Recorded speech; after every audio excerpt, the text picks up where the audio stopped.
एक प्रोफेसर की नौकरी करने वाले संपत सिंह को ताऊ देवीलाल ने आखिर हरियाणा की सियासत में पीएचडी कैसे करवा दी। देवीलाल के साथ सिर्फ एक मुलाकात में ही संपत सिंह ने ऐसा क्या कर दिया था कि देवीलाल ने महज 10 मिनट में ही उन्हें अपना पॉलिटिकल सेक्रेटरी बना दिया और फिर वित्त मंत्री की कुर्सी पर बैठा दिया।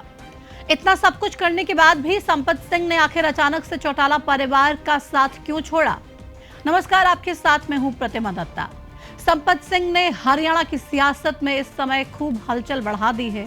उन्होंने कांग्रेस छोड़ने के साथ ही कांग्रेस की जो पोल पट्टी खोली है उसकी वजह से कांग्रेस को बड़ा झटका लगा है। लेकिन जिस इनेलो को संपत सिंह ने आज से 16 साल पहले झटका दिया था, अब उसी इनेलो की ताकत उन्होंने खुद इनेलो में शामिल होकर बढ़ा दी है। संपत सिंह ने 5 नवंबर को इनेलो में फिर से वापसी कर ली। वैसे तो इनेलो को संपत सिंह का घर ही माना जाता है, लेकिन कांग्रेस के साथ उनकी सियासी पारी का एक लंबा अध्याय चला था। इसलिए उनके बारे में यह कहा जाता रहा कि वो जितने दिन इनेलो के थे उतने ही कांग्रेस के भी हुए। लेकिन अचानक से ऐसी नौबत आ गई कि संपत सिंह को 37 विधायकों वाली कांग्रेस को छोड़कर महज 2 विधायकों वाली इनेलो को ज्वाइन करना पड़ गया। ऐसे में यह समझना बेहद जरूरी हो जाता है कि संपत सिंह ने आखिर कांग्रेस छोड़ने के बाद इनेलो ज्वाइन करने का ही फैसला क्यों लिया। आज की इस वीडियो में हम इसी सवाल पर चर्चा करेंगे और आपको बताएंगे कि संपत सिंह का इनेलो के साथ सियासी रिश्ता आखिर कैसा रहा, उनके सियासी करियर में चौटाला परिवार का कितना बड़ा योगदान रहा और कैसे संपत सिंह ने एक प्रोफेसर से राजनीति में पीएचडी करने वाले नेता के तौर पर पहचान बनाई। साल था 1977। हरियाणा में विधानसभा के चुनाव चल रहे थे।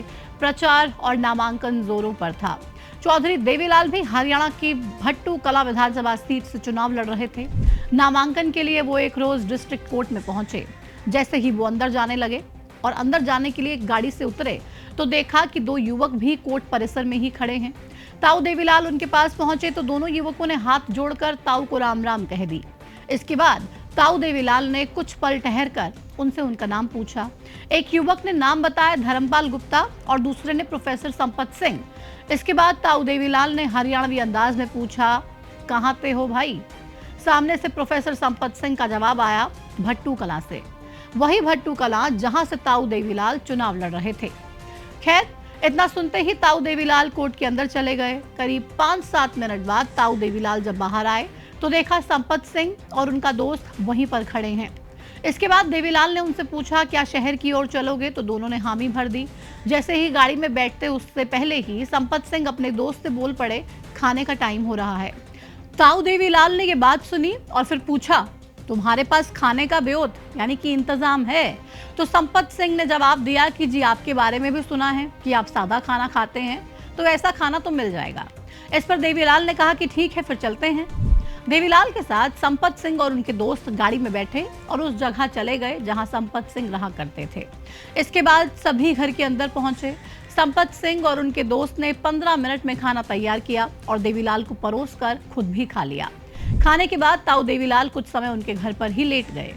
देवीलाल का ये व्यवहार संपत सिंह और उनके दोस्त के दिल को छू गया।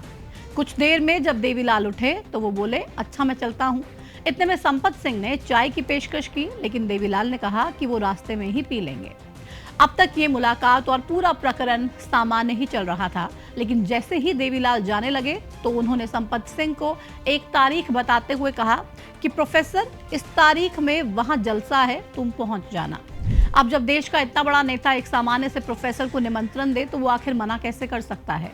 संपत सिंह ने भी उनके निमंत्रण को तुरंत स्वीकार कर लिया। इसके बाद देवीलाल वहां से चले गए। अब दिन आया जलसे का। प्रोफेसर संपत सिंह वहां पहुंचे और ताऊ देवीलाल को नमस्ते की, लेकिन देवीलाल उन्हें पहचान ना सके। इसके बाद संपत सिंह वहीं बैठे रहे। बाद में देवीलाल ने किसी से उनके बारे में पूछते हुए कहा कि भट्टू कला का वो प्रोफेसर अभी तक नहीं आया क्या। इतने में साइड में संपत सिंह उनके सामने आया और कहा कि आया हूं जी, आपसे मिला था लेकिन आपने ध्यान नहीं दिया। संपत सिंह की बात सुनने के बाद देवीलाल उनसे कहते हैं कि तुम्हें यहाँ पर भाषण देना है। संपत सिंह प्रोफेसर थे और उन्हें बोलने में ऐसी कोई झिझक थी भी नहीं। इसी वजह से उन्होंने तुरंत हामी भर दी और मंच पर जाकर 5-7 मिनट बोल आए। जलसा खत्म हुआ तो देवीलाल ने संपत सिंह को फिर एक काम सौंप दिया। उन्होंने कहा कि कल एक गांव में टूर है, तू मेरी आगे वाली गाड़ी में रहेगा। मैं लेट हो जाऊं तो तू मंच से भाषण देगा, फिर मैं आ जाऊंगा। इतना कहते ही देवीलाल वहां से चले गए। और यहीं से संपत सिंह के राजनीति में आने का पहला पड़ाव शुरू हुआ। इस पूरे प्रकरण के बाद से संपत सिंह चौधरी देवीलाल के खास बन गए। वो उनके चुनाव प्रचार को संभालते और मंच से भाषण देते। इसी बीच चुनाव पूरे हो गए और जनता पार्टी ने 75 सीटें जीतकर अकेले अपने दम पर सरकार बना ली और इस सरकार का चेहरा बने चौधरी देवीलाल। जब देवीलाल मुख्यमंत्री बन गए तो कुछ दिनों बाद संपत सिंह उनसे मिलने के लिए चंडीगढ़ पहुंचे।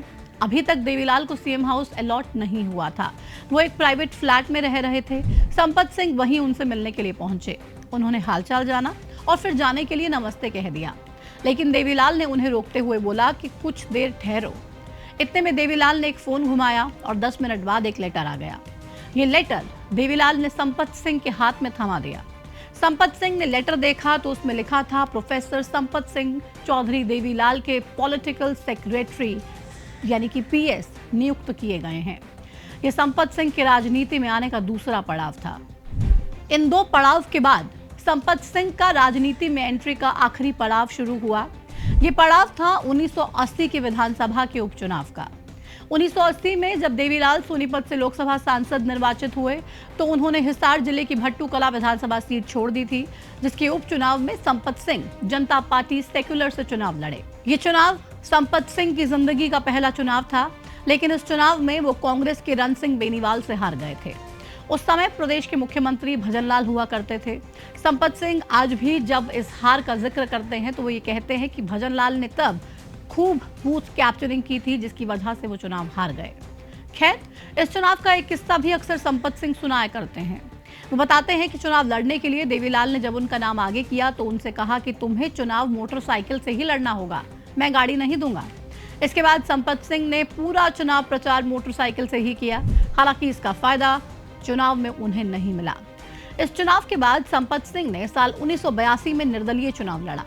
भट्टू कला से वो निर्दलीय प्रत्याशी के तौर पर मैदान में उतरे और तब उन्होंने कांग्रेस के रण सिंह को पराजित कर अपनी पहली जीत को दर्ज कर लिया।